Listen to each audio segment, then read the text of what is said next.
മാനത്തെ കായലിൽ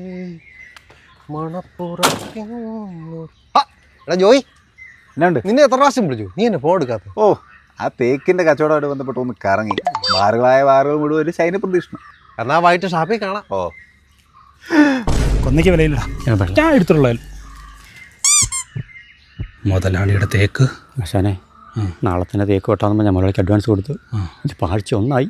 ഇവന്മാർ തേക്ക് വെട്ടാൻ മുതലാളിയുടെ അടുത്ത് ചെന്ന് കാണും. ഞാൻ അവന്മാർക്ക് ഒട്ടിച്ചാന്ന് മനസ്സിലായും കാണും. ഹലോ ദൈവമേ, എന്താടാ സാറ് കണ്ടിട്ടൊരു പരിഗണി കഴിയാ? അണ്ണാ, ഈ മുതലാളിമാരുടെ ഇങ്ങനെയാ, ഒരു വാക്ക് പറഞ്ഞ പിന്നെ വാക്കായിരിക്കണം. ഇവന്മാരിങ്ങനെയാ. അപ്പോൾ ഉറപ്പിച്ചു. അവന്മാർ മുതലാളിയെ കണ്ടു, വളഞ്ഞിട്ട് തല്ലാനുള്ള പ്ലാനാ.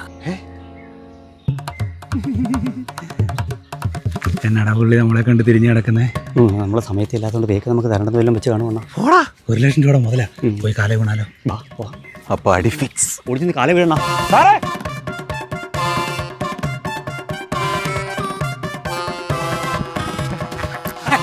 മുതലാളി,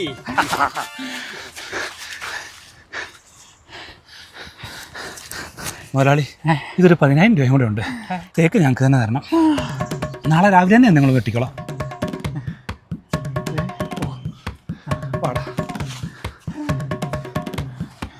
അതെ, അണ്ണനെ പറ്റിക്കാം, പക്ഷെ എന്നെ മണ്ടനാക്കാൻ നോക്കണ്ട. എന്താ സത്യം പറ, സാറ് PT ഉഷയുടെ ബന്ധുവല്ലേ?